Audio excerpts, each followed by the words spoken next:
अजमेर का किला। अजमेर में दो किले हैं। एक राजपूत काल का तारागढ़ किला, जो अरावली पहाड़ी की सबसे ऊंची चोटी पर स्थित है। दूसरी ओर अजमेर का किला।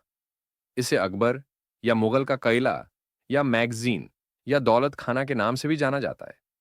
वर्तमान में यहां राजकीय संग्रहालय स्थित है। इस किले का मुख्य प्रवेश द्वार लाल बलुआ पत्थर और संगमरमर से बना हुआ है। किले के चारों कोनों पर दो मंजिला चार कमरे और इनके मध्य भाग में एक बड़ा हॉल है। 10 जनवरी सन 1616 रोज की तरह मुगल सम्राट जहांगीर झरोखे में बैठकर जन सुनवाई कर रहे थे। इसी वक्त ब्रिटिश हुकूमत के राजा जेम्स का राजदूत सर थॉमस रो मुगल बादशाह के सामने उपस्थित हुआ और हिंदुस्तान में व्यापार प्रारंभ करने की इजाजत मांगी। इस पर जहांगीर ने ईस्ट इंडिया कंपनी को हिंदुस्तान में व्यापार करने की अनुमति प्रदान कर दी थी। यहां से इजाजत मिलते ही अंग्रेजों ने अपनी कंपनी के माध्यम से बड़े पैमाने पर व्यापार किया और संपूर्ण देश को गुलाम बना लिया। उसके बाद करीब 250 वर्षों तक राज किया। अगर जहांगीर की ओर से अनुमति नहीं मिलती तो शायद भारत देश कभी गुलाम नहीं होता। दिल्ली के बाद अजमेर शहर मुगलों और अंग्रेजों की पहली पसंद रहा है। ब्रिटिश हुकूमत की जड़ें हिलाने वाले सत्यार्थ प्रकाश का पहला प्रकाशन भी अजमेर में हुआ था।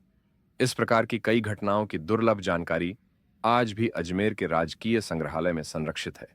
चलिए, आज आपको एक ऐसे किले की ऐतिहासिक पृष्ठभूमि से रूबरू करवाते हैं, जहां से छल कपट के व्यापार का फरमान अंग्रेजों ने मुगल बादशाह से प्राप्त किया था।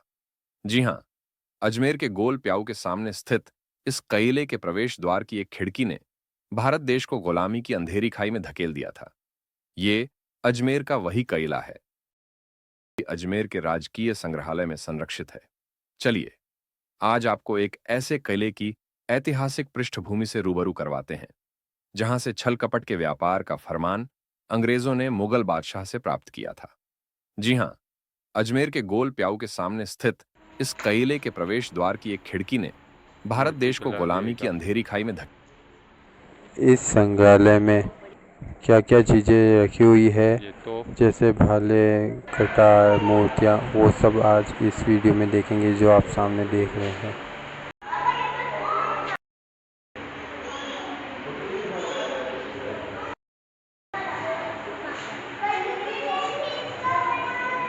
कि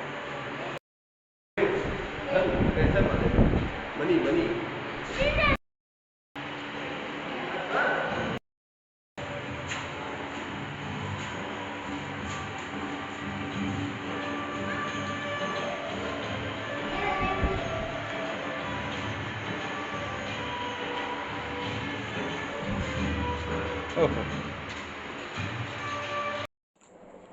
इस संग्रहालय में पुरानी कई तरह की मूर्तियाँ हैं, शिव जी की, गणेश जी की, ऐसी आप कई तरह की मूर्तियाँ देख पाएंगे।